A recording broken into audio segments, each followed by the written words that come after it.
Oi, pessoal. Hoje é quinta-feira, 27 de novembro de 2025, e nosso querido amigo, nosso irmão da Europa, o melhor cara da Europa, está aqui conosco. Bem-vindo de volta, Alex. Administrator Nima, Amatsu with an each effort, is me by Dezo, or core, the mind.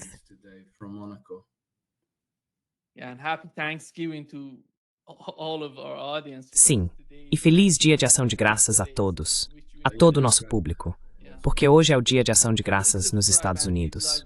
Isso mesmo. Por favor, inscrevam-se e cliquem no botão de curtir. Isso nos ajuda a alcançar mais pessoas. E Alex, deixe-me começar com o caso do Plano de Paz de 28 pontos da administração Trump, que Marco Rubio depois levou a Genebra para discutir com europeus e ucranianos, os pontos mencionados nesse documento. Antes de tudo, olhando para esse documento de 28 pontos, na sua opinião, o que havia de positivo nele e o que havia de negativo na sua visão?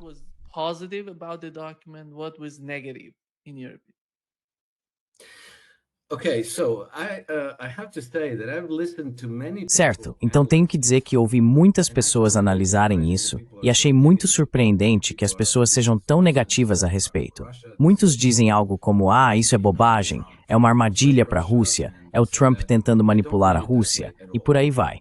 Eu não vejo dessa forma. Eu vejo, antes de tudo, que cada um dos 28 pontos poderia ocupar 1 ou 2 ou 3 páginas. Então não é um plano de paz, é uma estrutura para negociações.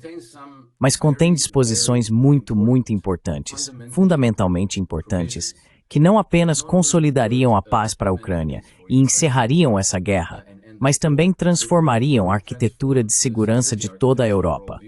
E o que estou me referindo é ao fato de que diz que a Ucrânia não pode fazer parte da OTAN. Isso é o que os russos pediram.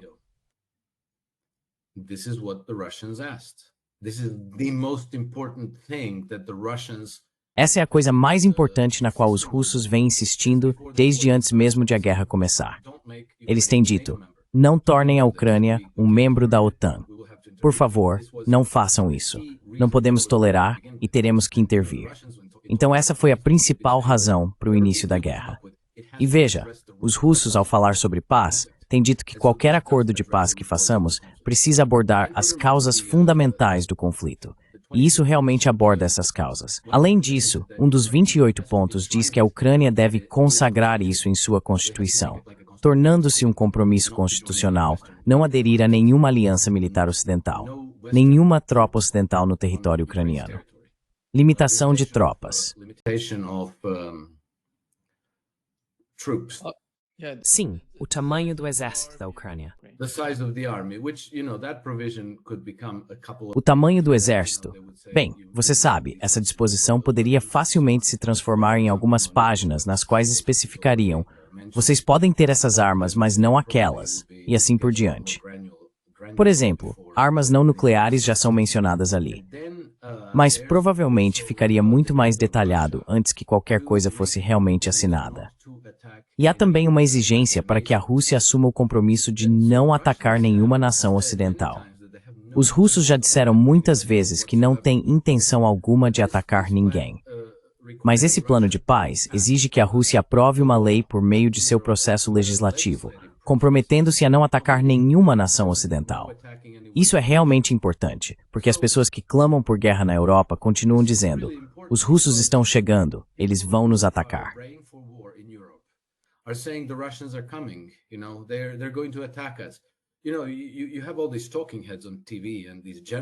Você tem todos esses comentaristas na TV e esses generais que dizem: bem, Vladimir Putin deixou claro que depois que terminar com a Ucrânia, ele seguirá para Londres.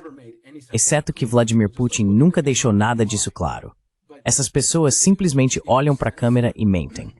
Mas se você censura todas as outras vozes, então a população pensa: meu Deus, os russos estão vindo. Você começa a incitar medo e psicose em suas sociedades para prepará-las para a guerra. E vimos o general francês dizendo que o povo francês precisa se preparar para a guerra e se preparar para sacrificar seus filhos. Mesmo que, veja bem, não apenas Vladimir Putin nunca tenha dito que pretende continuar com conquistas militares, mas muitas e muitas vezes ele e outros funcionários de seu governo disseram exatamente o contrário.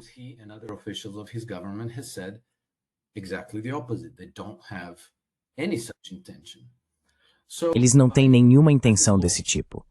Então, ao aprovar uma lei pela Duma e declarar, não temos pretensões territoriais, não invadiremos nenhum outro país, todo esse chamado às armas, os russos estão chegando, vai perder força. A credibilidade daqueles que afirmam que a Rússia vai invadir a Europa cairá a zero. Depois, há disposições no plano de paz sobre a reconstrução da Ucrânia. E é aqui que algumas pessoas, acredito, se enganam, porque dizem, eles vão usar os ativos russos. 100 bilhões de dólares em ativos russos. Bem, sim, mas quando a guerra terminar, os russos vão querer investir na Ucrânia e em sua reconstrução.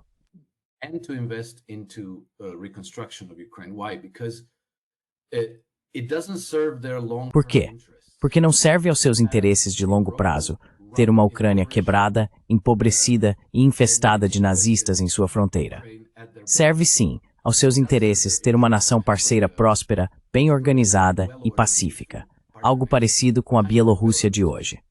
Mas se isso for feito em parceria com os Estados Unidos, que é a essência do plano de paz, então os russos terão um papel em definir como esse dinheiro será investido, as prioridades, o programa, a fim de transformar a Ucrânia nessa nação parceira.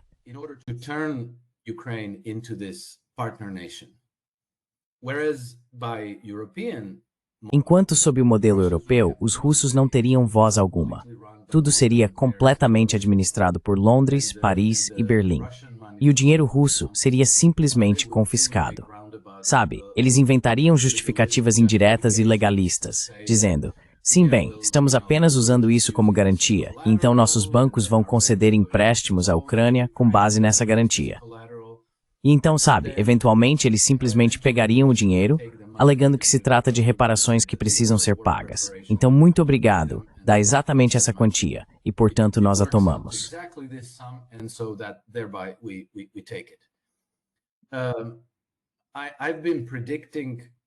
Venho prevendo desde agosto, desde o Alasca, que é isso que vai acontecer com os ativos russos congelados na Europa. Eles serão transferidos para os Estados Unidos. E então, nos 28 pontos, está declarado que esse dinheiro vai para um fundo comum que será utilizado em cooperação entre a Rússia e os Estados Unidos. Um dos objetivos dessa cooperação é justamente aprofundar o relacionamento entre os dois países de forma amistosa e construtiva. E então, há disposições sobre educação, sobre radical nazismo, sobre eliminar ideologias racistas. E eu não sei porquê, mas algumas pessoas disseram algo como, sim, isso está aí porque eles querem impor o LGBT à Rússia.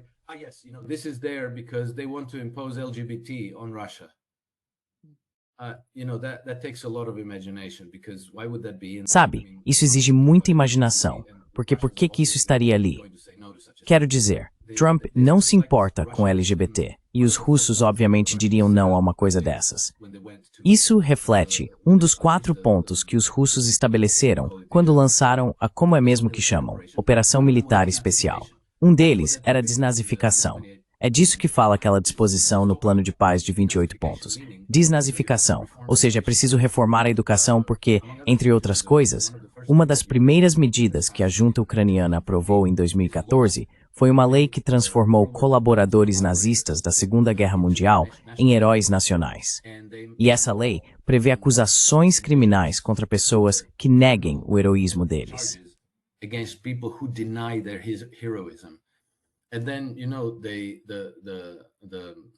E então, sabe, os livros didáticos nas escolas agora são abertamente racistas e meio que fomentam o medo e o ódio em relação à Rússia. E há também uma disposição sobre a língua, e assim por diante. Pelo que entendi, está muito próximo do que os russos vêm exigindo desde os acordos de Minsk. Então vejo isso como uma estrutura muito positiva e encorajadora para negociações. Não acho que os russos estejam particularmente obcecados com o território, o que é onde muita gente acha que eles saem perdendo, porque, sabe, estão sendo pressionados a abrir mão de algo e a congelar as linhas de demarcação onde estão, em vez de tomar completamente, você sabe, Zaporíjia, Kherson e assim por diante. Mariupol, Zaporozhye, Kherson, and so forth. I don't think that the Russians care. And the reason why they don't care is Eu não acho que os russos se importem. O motivo pelo qual eles não se importam é porque a parte importante não é o que as cores no mapa mostram. O que é relevante para eles é quem tem a dominância política, quem tem influência política decisiva. Existem duas maneiras de alcançar isso. Uma é militar, a outra é, digamos, administrativa. Basicamente, tudo passa por aquilo que eles são: unidades de administração local, os conselhos municipais, a polícia, o exército e assim por diante. Você pode entrar com tropas, com armas, e tomar o controle dessas instituições, cidade por cidade, impondo sua vontade dessa forma. Ou pode passar por Kiev, assumir o controle do governo central e então exercer essa influência de cima para baixo com o mesmo efeito, só que muito mais barato e sem o derramamento de sangue e a destruição.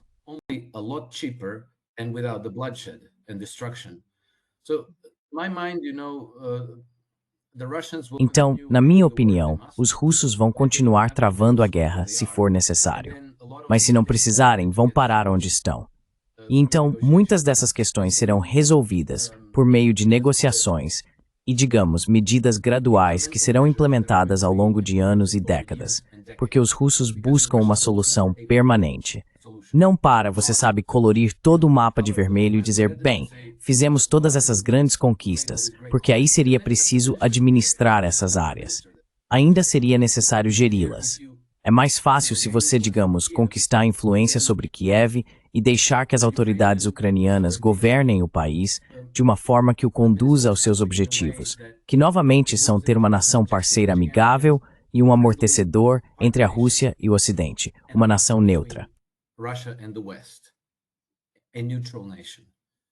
I think the 28-point peace plan. Acho que o plano de paz de 28 pontos é uma base sólida para tudo isso. Muitos dos detalhes ali não estão realmente definidos. Eles podem ser ajustados nas negociações. Alguns deles dão à Rússia uma forma de demonstrar boa vontade por meio de concessões, dizendo algo como, tudo bem, podemos compartilhar a usina nuclear de Zaporizhia. Vamos administrá-la em conjunto. Isso é aceitável. Então, interpreto isso de uma forma muito positiva. Não sei por que tantos analistas veem isso como algum tipo de armadilha sinistra para os russos. Se você comparar com o plano europeu, que os europeus elaboraram praticamente como uma reação apressada e impulsiva, verá que é algo bem diferente. E também dá para perceber que os europeus estão extremamente irritados com o plano de paz americano e estão tentando bloqueá-lo por todos os meios possíveis.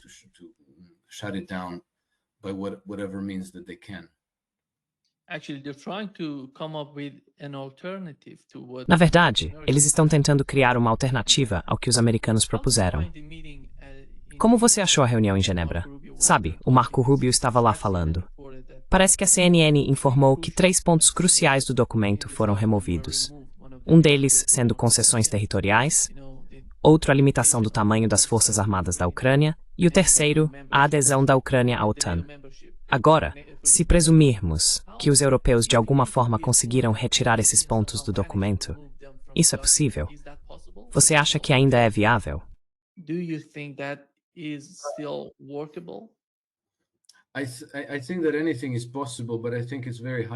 Acho que tudo é possível, mas é muito improvável, porque a oposição a esse plano de paz está sendo impulsionada por atores muito fracos. Estamos falando dos europeus. Eles não têm cartas na mão, não têm exército, não têm influência. Além disso, os principais motores dessa oposição ao plano americano são os governos de Londres, Paris e Berlim. Todos os três são profundamente impopulares em seus próprios países. E então, sabe, parte do jogo também envolve essas investigações anticorrupção em andamento na Ucrânia. Elas são claramente conduzidas pelo lado americano. Eles controlam essas agências anticorrupção. O caso de desvio de 100 milhões de dólares foi apenas a ponta do iceberg, mas já abalou o grupo no poder em torno de Zelensky. 3 ou 4 de seus colaboradores mais próximos fugiram e foram para Israel.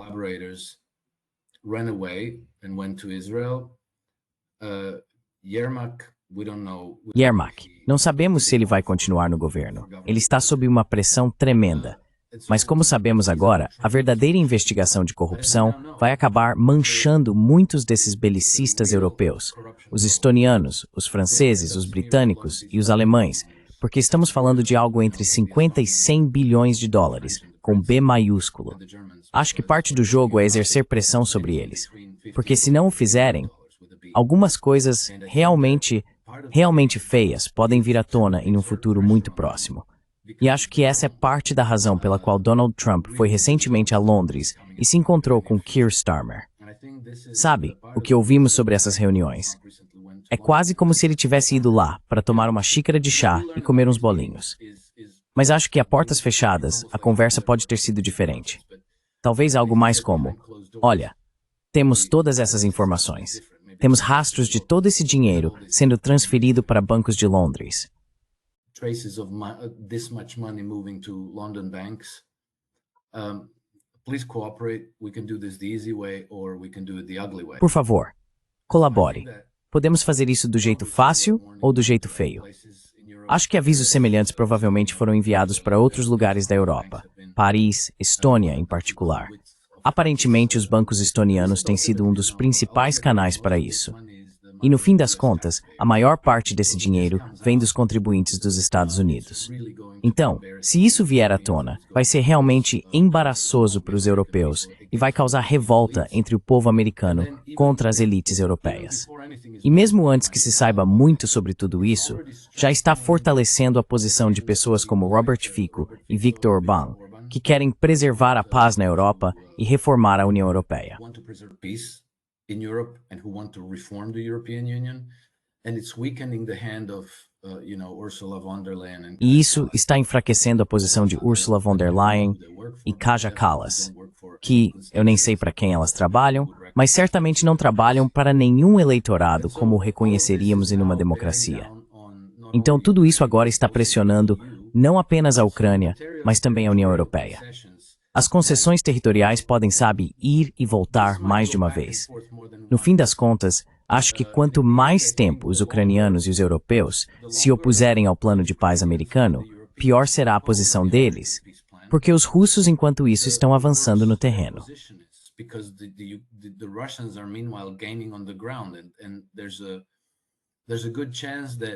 E há uma boa chance de que nos próximos 2 ou 3 meses, as forças russas estejam no rio Dnieper. E curiosamente, uma das cláusulas do plano de paz é que os russos não interferirão no comércio ucraniano ao longo do rio Dnieper. Talvez eles já estejam prevendo o problema com antecedência. Bem, veremos. Eles já estão próximos do Dnieper no sul.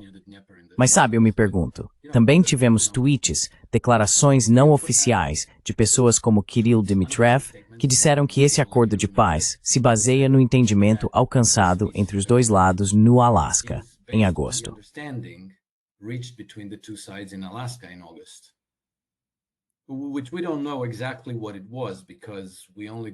Nós não sabemos exatamente o que foi, porque só recebemos relatórios muito gerais dessas reuniões.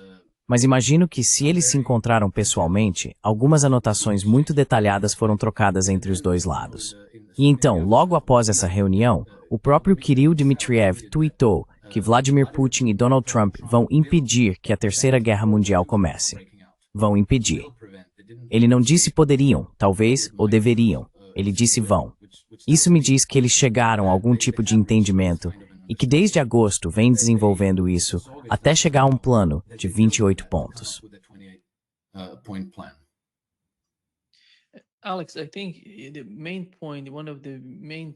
Alex, acho que o ponto principal, um dos pontos principais que você levantou, é que a Rússia quer que a Ucrânia seja um pouco como a Bielorrússia, um país próspero, calmo e neutro. Mas o caso da Ucrânia é diferente do da Bielorrússia, porque a Rússia quer que a Ucrânia permaneça neutra. Eles não querem que um governo na Ucrânia se torne o pior inimigo da Rússia, trazendo a OTAN e todos aqueles cenários sobre os quais estávamos falando. Mas quando os europeus estão pressionando por, digamos, 600 mil soldados, ou, em alguns documentos, 800 mil, isso não é um bom sinal para nenhum acordo. Se você quer um Estado neutro na sua fronteira, você não constrói um exército que nenhum dos próprios países europeus tem em tamanho. Sabe por que isso? Vá em frente. because this. Go ahead. Yeah, well, that's another one of those points that could be two or É bem, three pages, sabe, esse é outro daqueles pontos que poderiam ocupar 2 ou 3 páginas, porque o acordo não fala em 600 ou 800 soldados. Ele fala em pessoal militar. Então, sabe, isso pode significar tropas prontas para combate, reservas, pode ser pessoal administrativo e assim por diante. Então, talvez estejamos falando de 50 mil tropas prontas para combate, talvez 200 ou 300 mil reservas, talvez 100 ou 200 mil funcionários administrativos ou auxiliares, e assim por diante. Não é, quero dizer, quando essa guerra começou, quando a Ucrânia estava em seu auge de força, segundo os próprios ucranianos, eles tinham perto de 600 ou 700 mil soldados.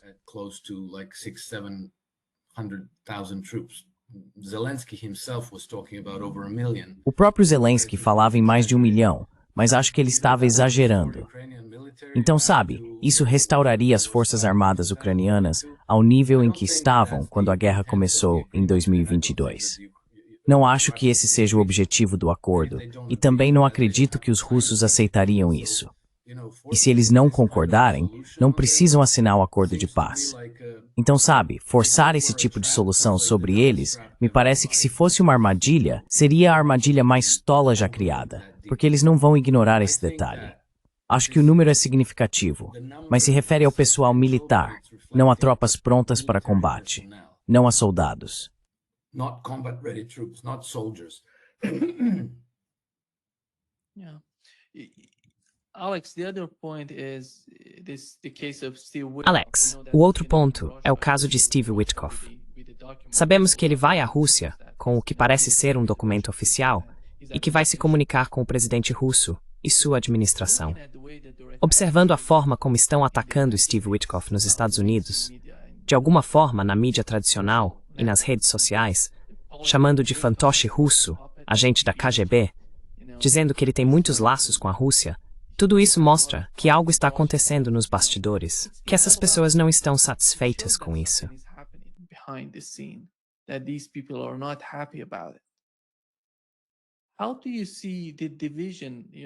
Como você vê a divisão, algum tipo de fratura ou cisão que está acontecendo dentro do governo Trump? Parece que Marco Rubio e Keith Kellogg estavam envolvidos no plano, no documento que foi publicado, e todos estavam perguntando por que eles precisavam publicar esse documento. Parece que Keith Kellogg estava por trás disso. Ele o divulgou antes de renunciar ao cargo. Como você vê Donald Trump lidando com esse tipo de divergência dentro do governo?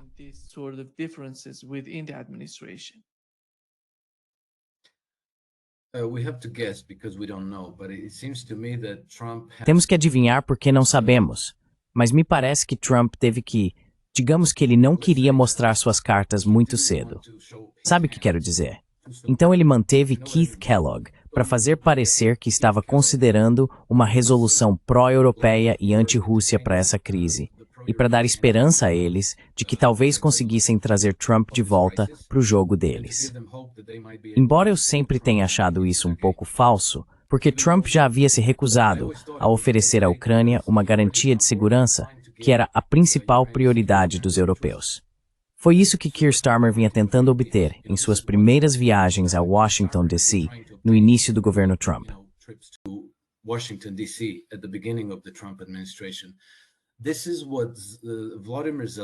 Era isso que Vladimir Zelensky estava tentando obter quando no ano passado, em outubro, acho que foi em outubro, ou talvez até em setembro, ele voou para Nova York antes mesmo de Trump ser eleito.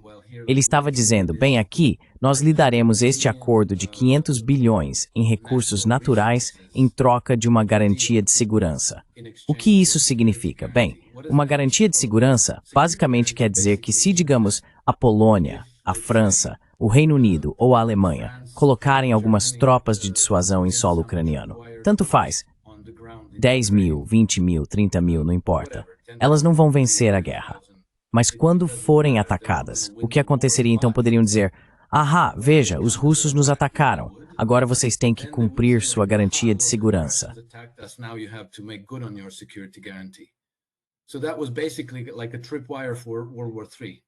Então, basicamente, aquilo era como um gatilho para a Terceira Guerra Mundial. E Trump disse não vou te dar uma garantia de segurança. Depois, por vários meses, houve esse vai e vem, meio que saiu do ciclo de notícias, mas houve esse vai e vem sobre os recursos naturais da Ucrânia, sabe, os minerais, seja lá o que fosse, 10 ou 12 trilhões de dólares em valor. E então, descobriu-se que eles fizeram um acordo secreto com os britânicos, dando a eles o controle da maior parte da riqueza de recursos naturais da Ucrânia. Depois disso, Boris Johnson foi à Ucrânia tentar convencer Zelensky a cooperar com Trump, mas nada disso aconteceu. Então eu acho que todo esse jogo com Steve Witkoff foi tão genuíno quanto Trump dizendo, estou muito desapontado com Putin. As Trump saying, I'm very disappointed in Putin. It's all for show, it's all for certain internal. É tudo encenação. É tudo para certas bases políticas internas. Algum público que ele precisa desviar e acalmar para que não se voltem contra ele ou tentem sabotar seu acordo de paz. Mas eu acho que desde o início a intenção era acalmar a Europa. E vou te contar uma história que é extremamente importante. Me dê um segundo. Desculpe, meu mordomo está pedindo instruções. Então, um exemplo muito bom é o que aconteceu na Bósnia e Herzegovina. Tenho falado sobre isso nas últimas 2 ou 3 semanas em alguns podcasts e publiquei um artigo a respeito porque é extremamente importante, mas não está em destaque no noticiário.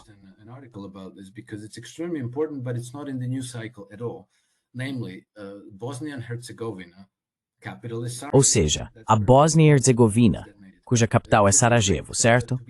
Foi lá que a Primeira Guerra Mundial começou. Estava sendo preparada para se tornar a segunda frente na Guerra do Ocidente contra a Rússia. Isso estava sendo feito por meio de provocações entre sérvios, croatas e muçulmanos, os 3 povos constituintes do país, e especialmente ao antagonizar a entidade sérvia, a tal ponto que neste outono planejavam um referendo pela secessão.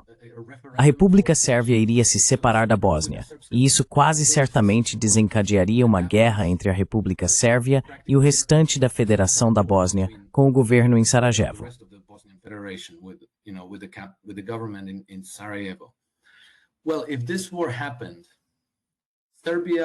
Bem, se essa guerra acontecesse, a Sérvia não conseguiria permanecer neutra. Ela teria que entrar ao lado da República Sérvia. A Croácia seria envolvida porque tem uma minoria croata na Bósnia, e a Croácia é um país membro da OTAN. A Hungria também poderia ser arrastada para a guerra. A Hungria também é membro da OTAN. Então isso poderia praticamente abrir uma frente, a OTAN contra a Sérvia e a República Sérvia. E nesse caso, a Rússia também não conseguiria permanecer neutra. Ela teria que entrar. Foi assim que eles planejaram o conflito, para atrair a Rússia para uma guerra em uma segunda frente. O roteiro é muito parecido com a forma como a Primeira Guerra Mundial foi provocada.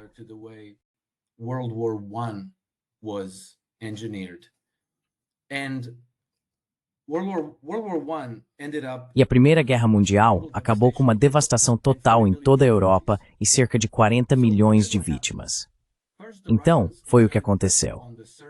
Primeiro, os russos exerceram pressão sobre a liderança sérvia na República Sérvia da Bósnia para que atuasse dentro dos acordos de Dayton, que foi a forma como o país havia sido constituído quando a guerra terminou em 1995.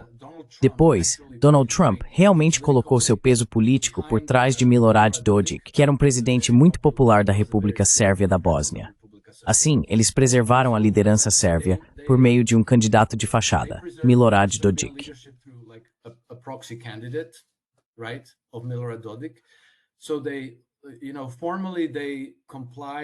Então eles, você sabe, cumpriram formalmente o diktat de Sarajevo, da Federação, que vem através da União Europeia. Desculpe, isso é complicado, mas basicamente o que quero te dizer é que a guerra na Bósnia foi desarmada por enquanto, pelo menos por 1 ano, porque os sérvios concordaram em adiar o referendo por cerca de 1 ano. Então, em vez de realizarem esse referendo agora, podem fazê-lo daqui a 1 ano. Mas você sabe, até lá veremos. De qualquer forma, era amplamente percebido na Bósnia que os britânicos estavam agravando a pressão que levava à guerra.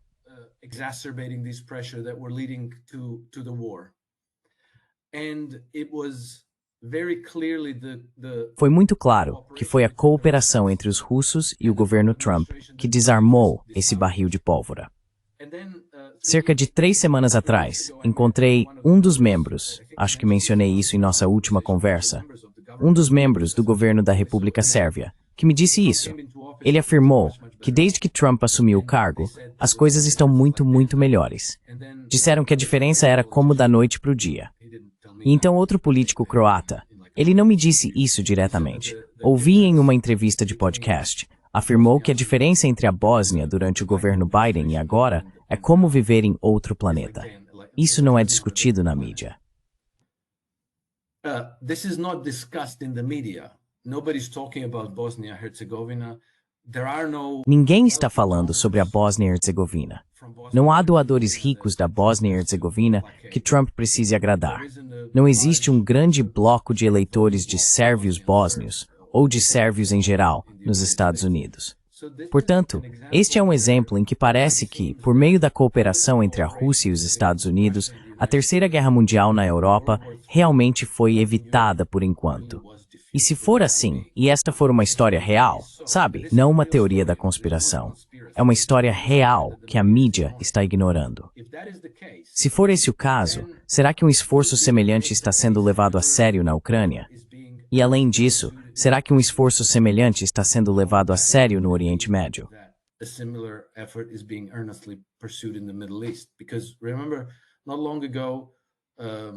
Porque lembrem-se, não faz muito tempo, Al-Jolani foi a Moscou e se encontrou com Vladimir Putin. E todo mundo ficou tipo, o que é isso? Os russos estão traindo o povo sírio. E depois disso, Al-Jolani foi até Trump, e todo mundo surtou. Olha, Donald Trump está apertando a mão de um decapitador da Al-Qaeda. Mas sabe, ninguém parece considerar o que meu amigo Tom Luongo mencionou, que Trump e Putin basicamente estavam dizendo a Jolani, agora você trabalha para nós, e estamos jogando um jogo diferente do de seus senhores britânicos e turcos. E eu acho que, de certa forma, a Turquia também está sendo trazida para cooperar nisso.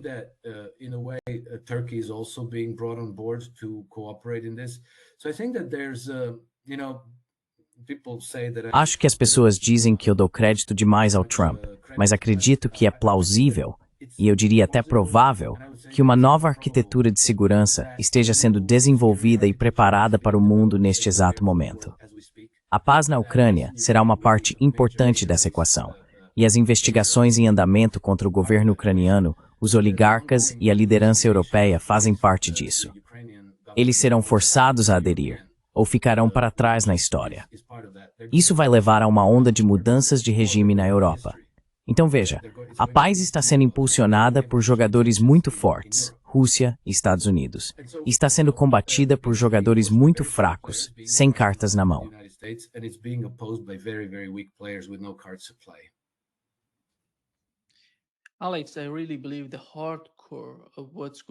Alex, eu realmente acredito que o cerne do que está acontecendo na Ucrânia é a corrupção. Porque se eles realmente fizerem algo a respeito, e se as pessoas se informarem sobre o que aconteceu na Ucrânia, quem está recebendo dinheiro, quem está se beneficiando da guerra, isso mudaria completamente o jogo na Europa. E sabe, há um novo artigo no The Telegraph atacando a oposição na Alemanha, dizendo que o AfD tem ligações com a Rússia. Eles estão falando sobre como o partido está conectado com a Rússia, tem muitos vínculos com a Rússia, porque acreditam que a única maneira de descobrirmos sobre a corrupção, suas origens, para onde ela vai e quão profunda é, será por meio de um desses 3 países-chave da Europa: Alemanha, França e Reino Unido.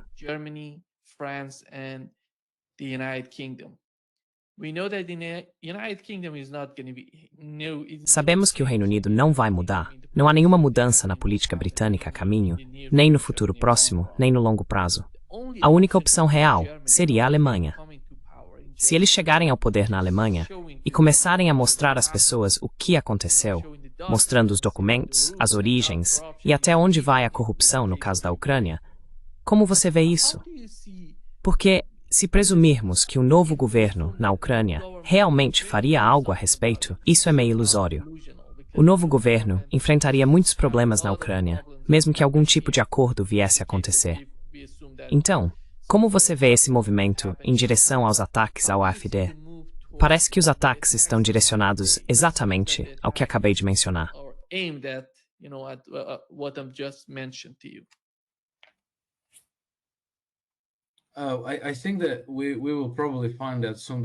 Acho que provavelmente descobriremos em breve, mas é impossível prever.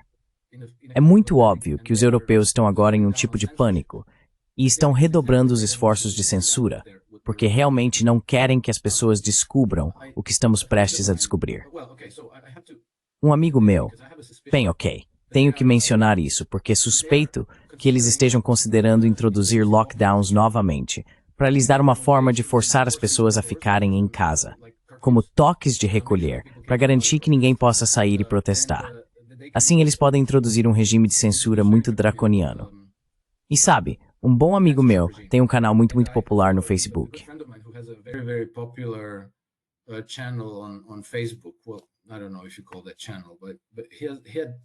Bem, não sei se você chamaria isso de um canal, mas ele tinha cerca de 70 mil seguidores e foi uma das pessoas que, bem no início, montou uma oposição significativa aos lockdowns em 2020 e 2021.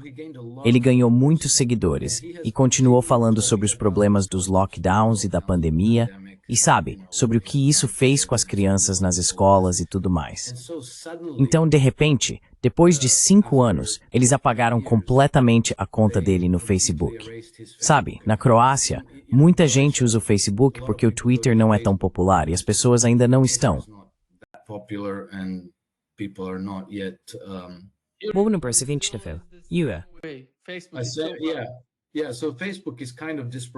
Então o Facebook é meio que desproporcionalmente importante. De repente ele, sem avisos, sem nenhum remova essa postagem ou algo assim, foi completamente eliminado. Bem, ele previu isso. Então tinha uma conta reserva que quase não tinha ligação visível com ele. Chamava-se apenas Povo Livre. E acho que em 1 ou 2 dias, eles também apagaram essa conta.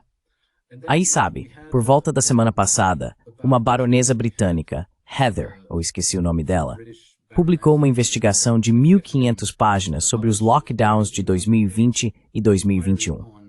E não era uma investigação sobre a devastação que causaram, como prejudicaram as crianças que não puderam ir à escola, o dano econômico que provocaram ao destruir tantas pequenas e médias empresas, pessoas perdendo renda, dívidas explodindo, ou quem deveria passar o resto da vida na prisão.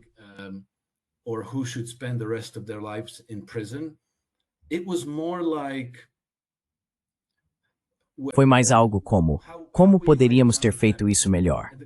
E a conclusão da investigação dela foi que o governo foi hesitante demais, não impôs restrições com força suficiente. Ela disse que os lockdowns poderiam ter sido mais curtos se tivessem sido aplicadas medidas mais duras e com menos hesitação, incluindo rastreamento de contatos, uso de máscaras, distanciamento social e assim por diante. Todas aquelas coisas que se mostraram sem base científica sólida. Então, para evitar lockdowns mais longos, seria necessário agir de forma rápida e rigorosa com todas essas medidas sem sentido.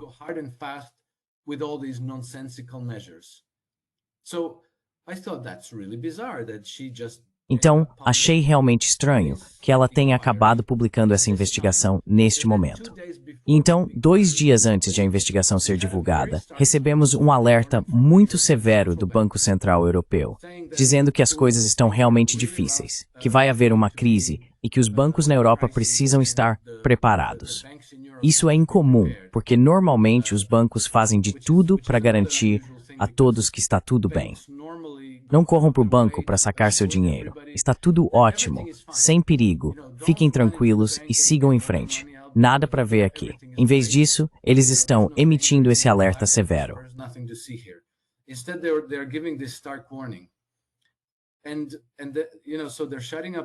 E então eles estão silenciando as pessoas que são contra o lockdown.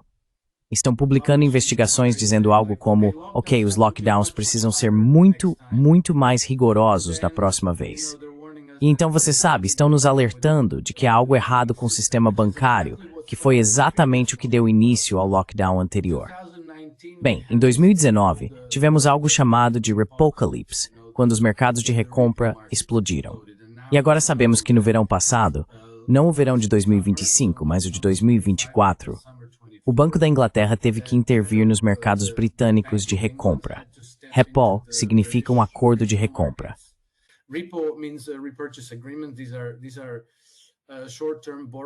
Esses são acordos de empréstimo de curto prazo entre bancos. Os bancos rotineiramente emprestam dinheiro uns aos outros durante a noite, apenas para fechar seus balanços e equilibrar tudo.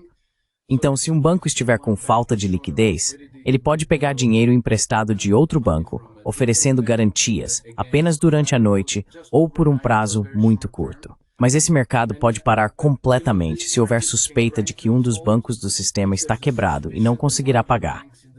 Nesse caso, os outros bancos dizem, desculpe, não podemos te emprestar dinheiro, nem mesmo por uma noite. Adeus. Nesse ponto, o Banco Central precisa intervir e começar a fornecer liquidez, porque caso contrário, o sistema para de funcionar. Assim, o Banco da Inglaterra teve que intervir nos mercados de recompra, acho que em julho de 2024. Ficamos sabendo que o Federal Reserve também interveio novamente nesses mercados de recompra nos últimos meses ou semanas.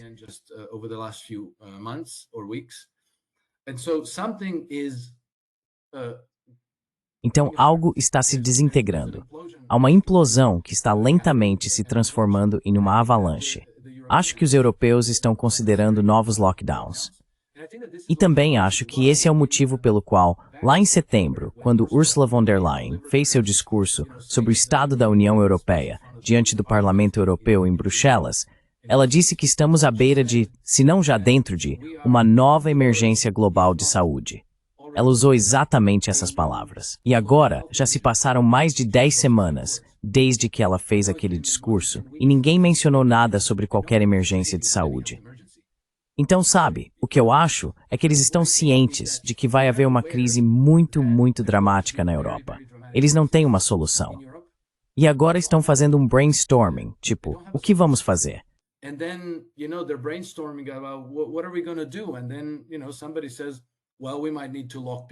E então você sabe, alguém diz, bem, talvez precisemos confinar as pessoas novamente.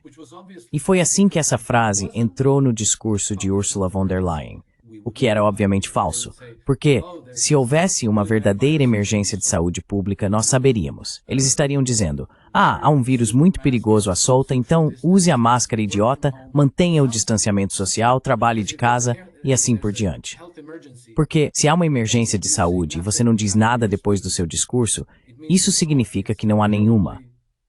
Provavelmente o vírus que está à solta é no sistema bancário. É o vírus bancário. Nós só não sabemos ainda.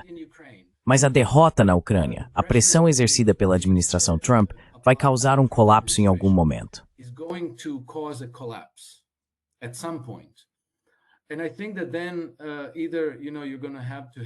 E eu acho que ou será necessário fazer uma reforma muito radical na União Europeia, ou haverá uma completa desintegração da União Europeia e da OTAN.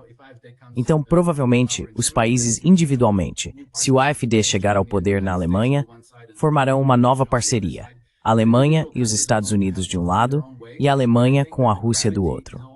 Os países terão que encontrar seu próprio caminho, e eu acho que toda a força gravitacional vai puxá-los para o leste. A iniciativa do Cinturão e Rota, a integração dos BRICS, a União Aduaneira da Eurásia e o Acordo de Cooperação de Xangai, esse será o novo centro de gravidade. E eu acho que, um a um, os países serão atraídos nessa direção, assim que toda essa farsa em Bruxelas se desintegrar.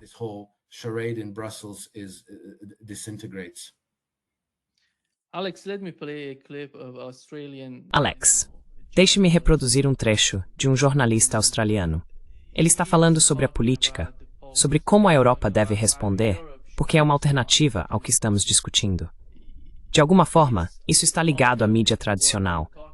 E logo depois disso, quero te fazer uma pergunta sobre o novo artigo do New York Times. Mas antes de seguir nessa direção, aqui está o que esse jornalista australiano disse.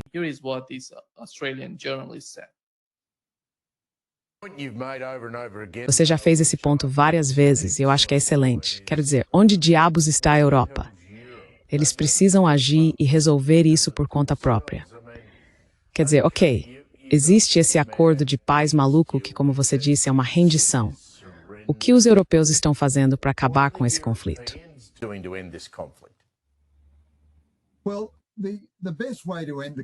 Bem, a melhor maneira de acabar com o conflito é dar à Ucrânia poder de fogo suficiente para causar danos suficientes à Rússia, de modo que o custo da guerra aumente para os russos. Agora, eu concordo plenamente que isso tem sido um fracasso europeu, assim como um fracasso americano. Mas neste momento, os Estados Unidos não estão fornecendo nenhum dinheiro à Ucrânia. Estão fazendo pouco mais do que a Austrália, que não está fazendo nada. E tudo que os Estados Unidos estão fazendo é vender armas que os europeus compram para os ucranianos. Portanto, os europeus estão financiando tudo. Também fornecem inteligência que permite à Ucrânia direcionar suas armas. Agora eu concordo plenamente.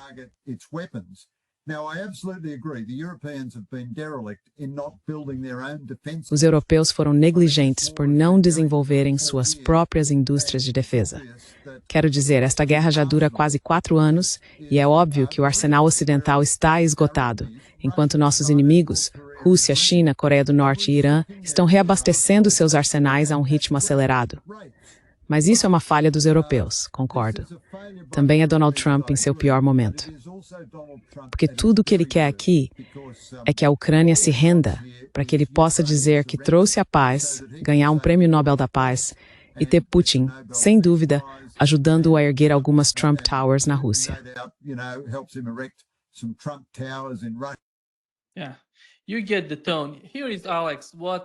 Sim, você entendeu o tom. Então, Alex, aqui está o que foi publicado no The New York Times. O The New York Times diz que a Rússia atingiu um nível de produção de mísseis de longo alcance tão alto que pode não apenas usá-los regularmente na Ucrânia, mas também criar um estoque. E ele está defendendo o envio de mais armas para a Ucrânia. Se todo o Ocidente não consegue derrotar a Rússia na Ucrânia, não consegue produzir mais do que a Rússia em mísseis de longo alcance, munições, tudo isso, como é possível que a Europa ajude a Ucrânia sem os Estados Unidos? Porque eu não sei se a Austrália está ajudando a Ucrânia da mesma forma que a Europa, colocando tudo na mesa. E como você se sente? Porque você está na Europa. Você ouve alguém da Austrália dizendo isso. O que isso significa para você na Europa? It means that he's a complete moron. That's what it means. Isso significa que ele é um completo idiota. É isso que significa. Quer dizer, ele fala como se tivesse passado os últimos 4 anos debaixo de uma pedra, porque estamos ouvindo exatamente esses mesmos argumentos há praticamente 4 anos. Temos que fornecer armas mais destrutivas para a Ucrânia. Assim eles podem aumentar o custo para a Rússia e forçá-la a ceder. E isso vem piorando cada vez mais. A Europa tem cada vez menos armas. E você sabe, o Trump disse, "Ei, eu te dou armas, mas vai te custar." Então o Trump está ajudando a levar a Europa à falência, porque eles não conseguem admitir a derrota. Eles não conseguem chegar ao ponto de dizer, o projeto Ucrânia fracassou.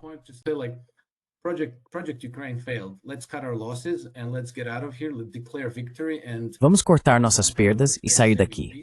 Vamos declarar vitória e assinar algum tipo de acordo de paz que nos salve a face. Eles estão completamente presos a essa guerra. Não podem desistir. E por isso se tornaram praticamente motivo de riso para o resto do mundo, porque estão dobrando a aposta em um jogo perdido. E esse idiota, Greg Sheridan, agora, depois de 4 anos de guerra, está dizendo a mesma coisa. Tipo, façam mais disso, o que basicamente significa continuem cavando o buraco mais fundo. Quais armas? Quais armas exatamente? As únicas armas para as quais se poderia escalar a partir daqui são as nucleares. Então, se ele quer dizer armas nucleares, que diga, vamos ver quantas pessoas concordam com ele. Storm Shadows, mísseis Taurus, tudo isso já foi reciclado pela mesma narrativa da mídia.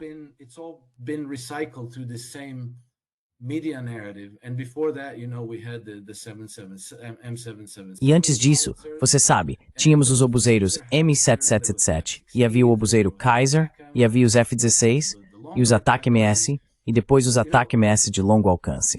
E sabe, enquanto isso, tudo o que estão fazendo é prolongar a guerra, sacrificando mais de 1.000 homens ucranianos por dia, e a OTAN também. Você sabe, há muitos soldados da OTAN sendo massacrados todos os dias. E não há esperança de vitória. Simplesmente não há absolutamente nenhuma esperança de vitória. O que eles estão tentando fazer é ganhar tempo para se preparar para uma guerra maior. E sabe, parece que estão preparando a Moldávia e a Finlândia para serem a próxima frente. Eles perderam os Balcãs por enquanto, mas sabe, podem tentar novamente. Eles não vão desistir. They might try again, they're not going to give up. Então, essa conversa sobre dar mais armas a eles para aumentar o custo para os russos, para trazê-los à mesa, isso é falso. Esse é o mesmo argumento que se mostrou idiota nos últimos 4 anos. É apenas uma forma de fingir que algo pode ser obtido com isso, para ganhar tempo e depois expandir a guerra, seja nos Balcãs ou lá nos Balcãs, ou quem sabe, talvez envolvendo Moldávia e Romênia. Quero dizer, você sabe, eles também estão se preparando para isso, se puderem. E isso é extremamente, profundamente irresponsável e, na verdade, revoltante. Mas você sabe, aquele cara não estaria onde está. O editor de assuntos estrangeiros, seja lá de qual publicação for. Essas pessoas são selecionadas por um motivo. E se ele estivesse falando sobre paz e dissesse que o plano de paz de Trump era, na verdade, uma estrutura viável, ele perderia o emprego no dia seguinte.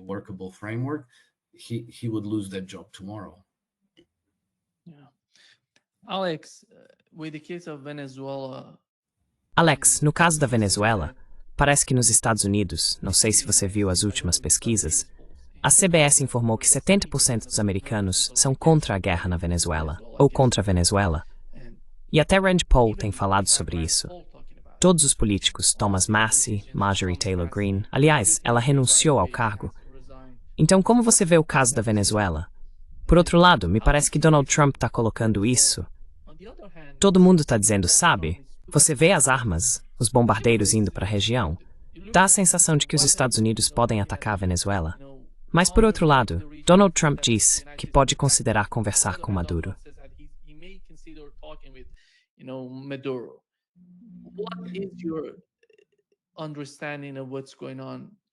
Entendimento sobre o que está acontecendo em relação à Venezuela.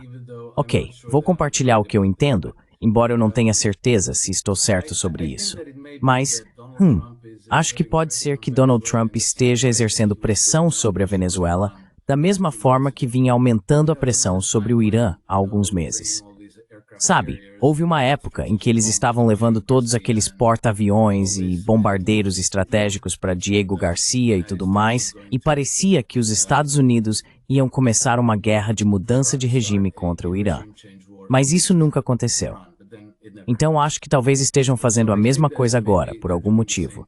E eu sempre duvidei que fosse por causa do petróleo, porque o petróleo seria a explicação mais óbvia.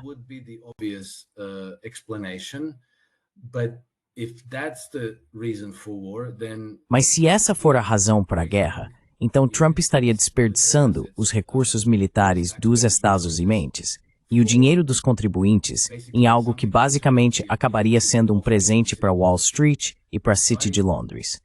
Então, se ele acabar fazendo isso, terei que revisar minha posição sobre Donald Trump.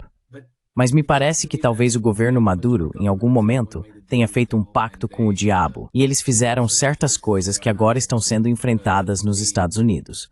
Uma coisa que sabemos é que quando a guerra começou na Ucrânia, em 2022, o governo Biden, alguém lá, pensou, bem, precisamos de petróleo, porque com o fraturamento hidráulico americano, o petróleo que se obtém disso não permite extrair combustível de aviação.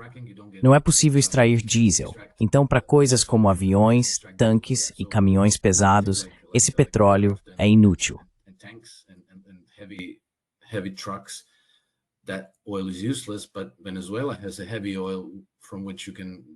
Mas a Venezuela tem petróleo pesado, do qual é possível extrair todos esses componentes.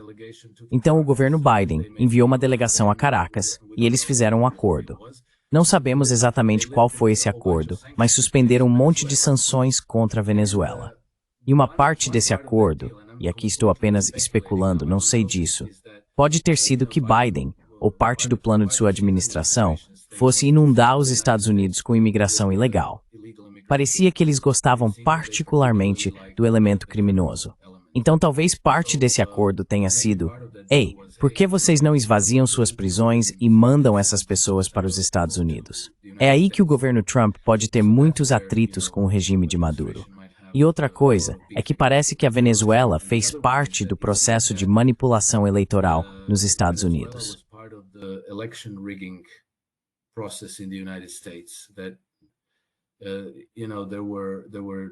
Havia servidores e equipes de desenvolvedores baseados na Venezuela, assim como na Sérvia, entre outros lugares, que aparentemente desempenharam um papel significativo na manipulação das eleições dos Estados Unidos. Operações bastante sofisticadas para garantir que, você sabe, o candidato desejado vencesse. E eu acho, isso é só um palpite novamente, que talvez o motivo de Trump estar acumulando toda essa pressão sobre o regime de Maduro seja para forçá-lo a cooperar, porque talvez isso vá se tornar outra grande investigação que poderia ser extremamente prejudicial para o DNC, seus oponentes políticos e para ele mesmo.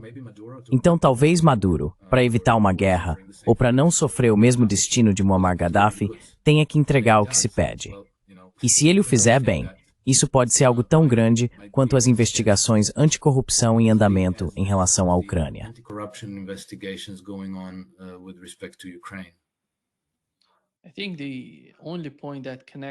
Acho que o único ponto que conecta a Venezuela à Ucrânia e ao Oriente Médio, com Israel e Irã, é o Marco Rubio, Alex. O que descobrimos, porque estávamos criticando o Witkoff pelo que ele está fazendo na Ucrânia e nas negociações com o Irã, é que apenas 2 dias atrás, o ministro das Relações Exteriores do Irã disse que eles haviam chegado a um acordo 3 vezes com Steve Witkoff.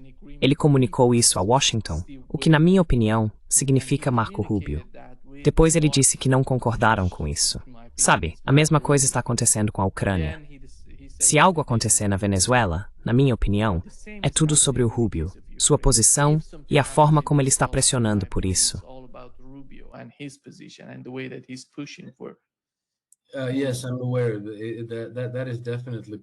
Sim, eu sei. Isso definitivamente faz parte da equação. Mas veja, isso é um conflito interno dentro do governo Trump. E pelo menos no que diz respeito a esse acordo de paz de 28 pontos com a Ucrânia, parece-me que Marco Rubio foi colocado na linha. Acho que Rubio e Kellogg podem estar representando o lado perdedor de toda essa história. Porque veja, Kellogg está fora.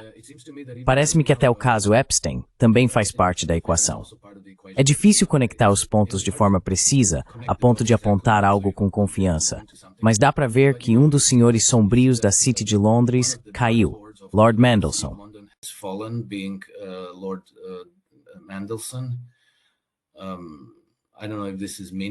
Não sei se isso é significativo, mas o príncipe Andrew foi destituído de... Bem, você sabe, ele se tornou um cidadão comum. Muita coisa está acontecendo, e acho que grande parte disso ocorre nos bastidores. Coisas que não são mencionadas em comunicados de imprensa ou coletivas, coisas feitas, você sabe, no estilo gangster. E, claro, sempre haverá quinta-colunistas em qualquer governo. E Marco Rubio e Kellogg podem muito bem ser esses quinta-colunistas. Mas para mim, neste momento, entender a questão da Venezuela é muito complicado, porque, sabe, eu não acredito nem um pouco na dimensão do tráfico de drogas nisso tudo.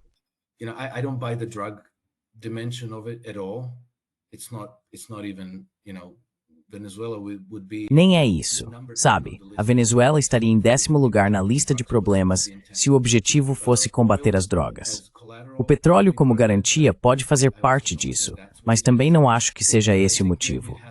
Acho que talvez tenha a ver com imigrantes ilegais e interferência nas eleições dos Estados Unidos. Vamos ver. Mas ainda acredito que Trump não vai entrar em guerra contra a Venezuela. Acho que isso é apenas uma forma de aumentar a pressão sobre o regime de Maduro para que ele entregue seja lá o que for que Trump está tentando extrair dele. Porque iniciar uma guerra há todo tipo de coisa que pode dar errado, e não acho que Trump precise disso na preparação para as eleições de meio de mandato do próximo ano. Um grande fiasco no Caribe, não acho que ele vá por esse caminho.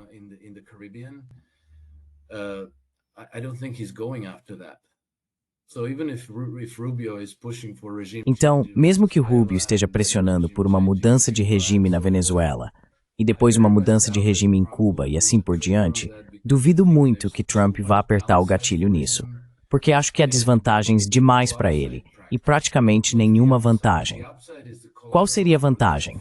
A vantagem é o colateral para Wall Street.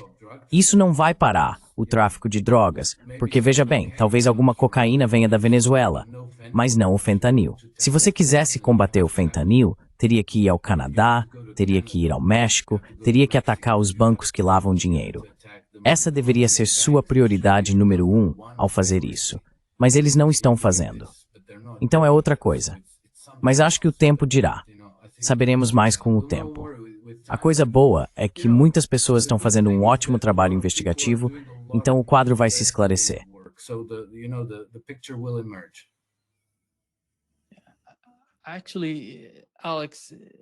Na verdade, Alex, não sei se você ouviu o Maduro falando sobre o caso de drogas. Ele disse que 85% desses negócios são feitos nos Estados Unidos, dentro do sistema bancário americano.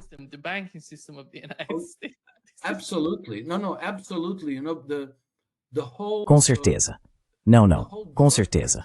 Toda a estrutura dos cartéis de drogas não poderia existir de forma alguma sem não apenas apoio, mas o total respaldo dos bancos que lavam dinheiro. Porque veja, esses cartéis de drogas mexicanos vendem cerca de 400 milhões de dólares em drogas por semana. E é tudo em dinheiro vivo. Eles não te emitem uma fatura para você pagar com cartão de crédito ou débito, é tudo em espécie. Então, eles recebem cerca de 400 milhões em dinheiro por semana. O que você faz com esse dinheiro? Você precisa de um banco que lave o dinheiro para limpá-lo e colocá-lo nas suas contas, porque depois eles acabam comprando helicópteros e granadas propulsadas por foguete e têm submarinos. Eles têm todo tipo de equipamento militar muito sofisticado e caro, os cartéis mexicanos. E você não pode comprar isso com dinheiro empilhado em paletes.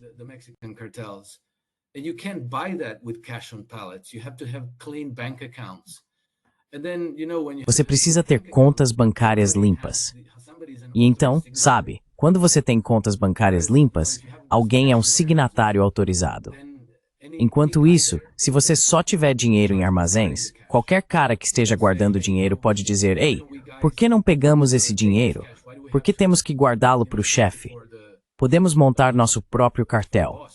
Isso seria um imã não apenas para os membros de nível mais baixo do cartel, mas até mesmo para as forças de segurança ou o exército. Eles também iriam querer colocar as mãos nisso. Se o dinheiro está no banco, você não pode tocá-lo. Somente El Chapo Guzmán e seu diretor financeiro têm a assinatura daquela conta. São as únicas pessoas que podem lidar com o dinheiro. Assim, o banco praticamente consagra a liderança e a hierarquia do cartel.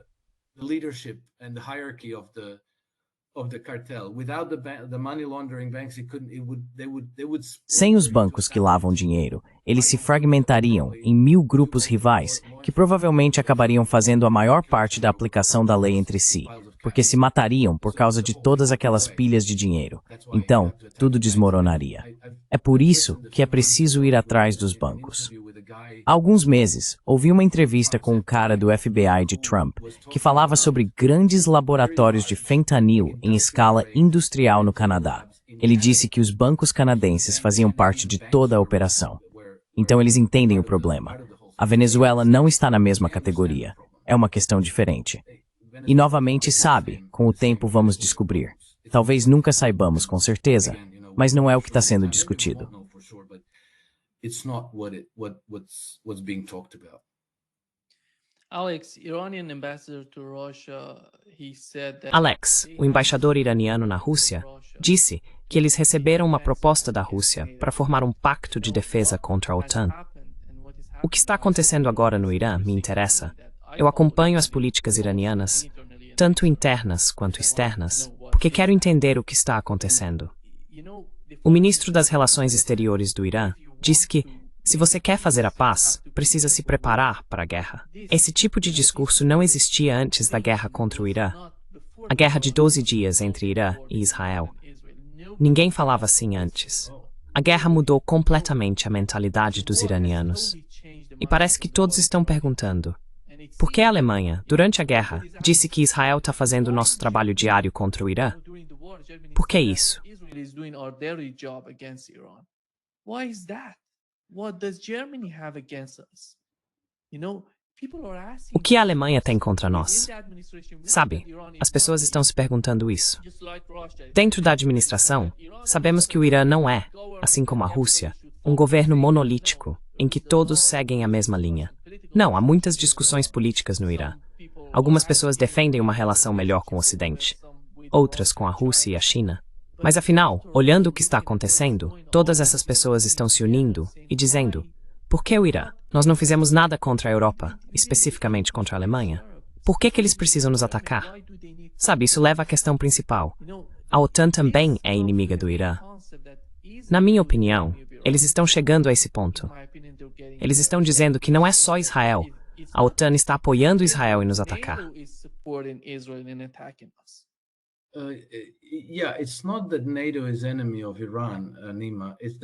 Não é que a OTAN seja inimiga do Irã, Nima.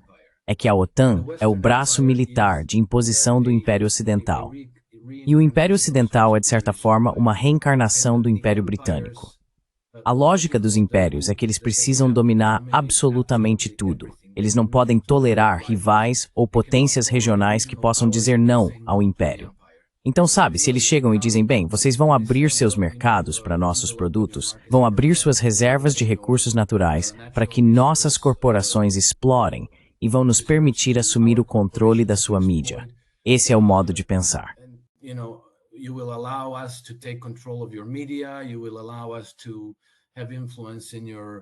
Vocês vão nos permitir ter influência no seu sistema educacional e nos seus sistemas de relações públicas. E vão nos permitir comprar seus bancos, sua loteria e todas essas, você sabe, instalações de infraestrutura pública.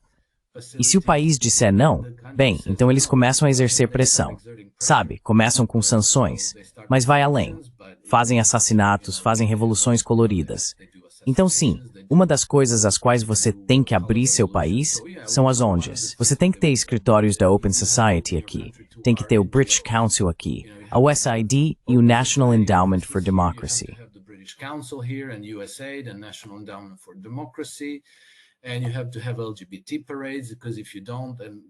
E é preciso ter desfiles LGBT, porque se não tiver, então você sabe. E isso tem que ser feito por todos os países, praticamente todos.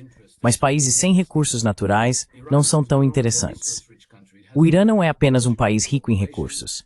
Ele tem uma população grande e bem educada, é tecnologicamente avançado, é estável e pode se defender contra o império.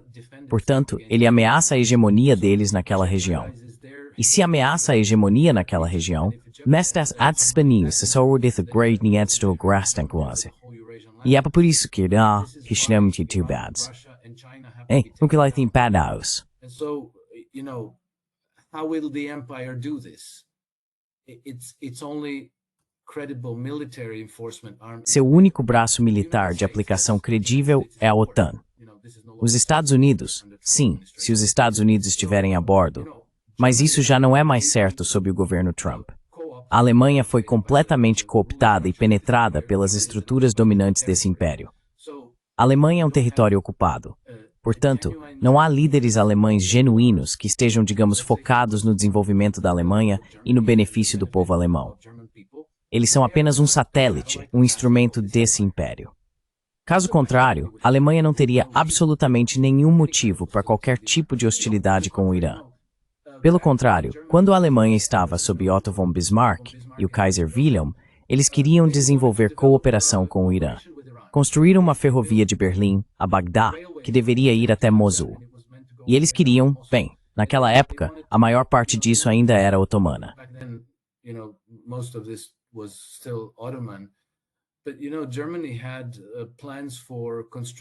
Mas veja bem, a Alemanha tinha planos de cooperação construtiva. Não era exatamente a nova Rota da Seda, mas a mesma ideia, só que voltada da Europa para a Ásia Ocidental. E foi por isso que tanto a Alemanha quanto o Império Otomano foram destruídos pelo Império Britânico. O Império Britânico não travava suas próprias batalhas, fez com que a Rússia, a França, a Bélgica e a Itália lutassem por ele.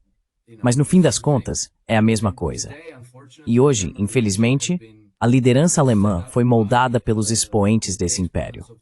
É um país ocupado, Tem bases britânicas e americanas por toda parte, faz parte da OTAN e suas agências de inteligência foram completamente subordinadas ao Império Ocidental. E está agindo, veja só, exatamente da mesma forma que o restante do Império Ocidental. Portanto, não é nenhuma surpresa.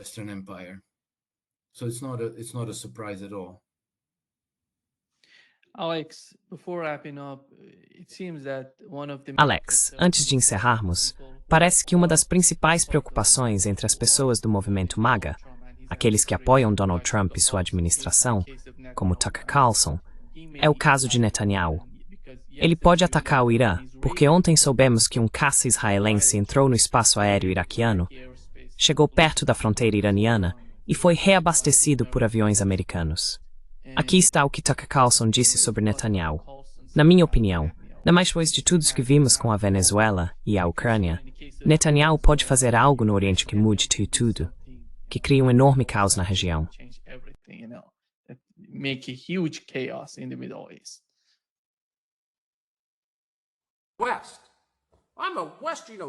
Ocidente. Eu sou um ocidental, sabe, Netanyahu? Sou um defensor da civilização ocidental. Não, você é o inimigo dela. Claro, você é literalmente o principal inimigo dela. Por quê? Porque eu não gosto de você, não tem nada a ver com isso.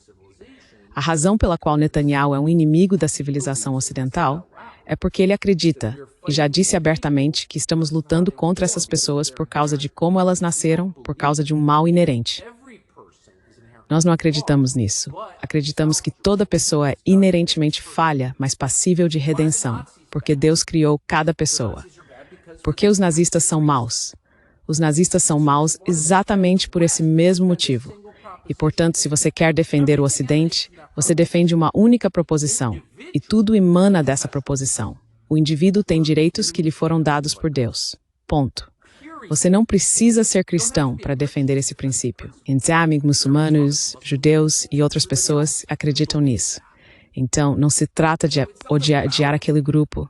Todo esse tipo de coisa anti-ocidental.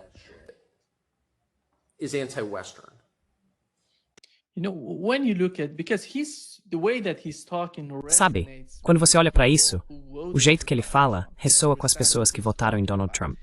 Ele entende do que está falando. E olhando para isso, Alex, porque eu realmente conheço cristãos, judeus, muçulmanos, você observa a linha principal dessas religiões, por mais diferentes que sejam, todas são iguais. Você não pode fazer uma divisão entre essas pessoas. Elas são todas iguais. Só o nome é diferente, na minha opinião.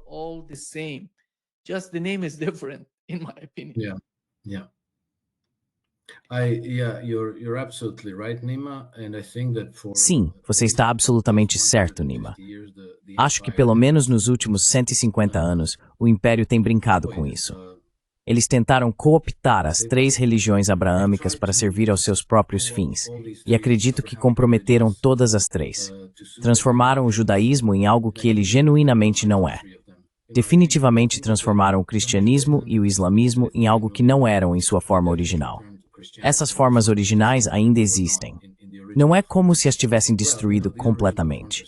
Mas as pessoas que recebem o financiamento, as pessoas que têm o megafone, são aquelas que trabalham contra a paz, não a favor dela.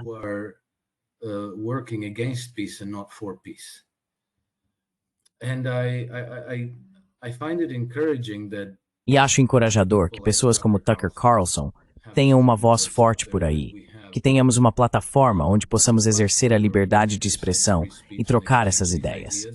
E no fim das contas, mesmo que você deixe de lado os aspectos religiosos, cada um de nós é um ser humano antes de ser judeu, muçulmano, cristão ou qualquer outra coisa.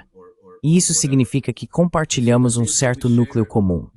Se você acredita que somos uma criação divina, então acho que toda pessoa, a menos que esteja quebrada, sabe? A menos que esteja quebrada, compartilhe os mesmos valores. Todos queremos ver nossos filhos saudáveis e felizes, e queremos que tenham uma vida boa e bem-sucedida. Todos queremos paz, todos queremos prosperidade, todos queremos estabilidade, todos queremos passar tempo com nossos amigos e familiares e aproveitar a companhia uns dos outros.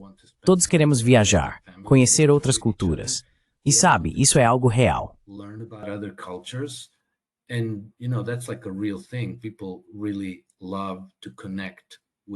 As pessoas realmente adoram se conectar com pessoas de outras culturas. Não para matá-las, mas para aprender sobre elas, trocar ideias, ouvir sua música, ler sua literatura. Sabe, é isso que nós somos. É isso que nos define. E os expoentes do Império, para nos tornar diferentes, precisaram quebrar milhões de pessoas.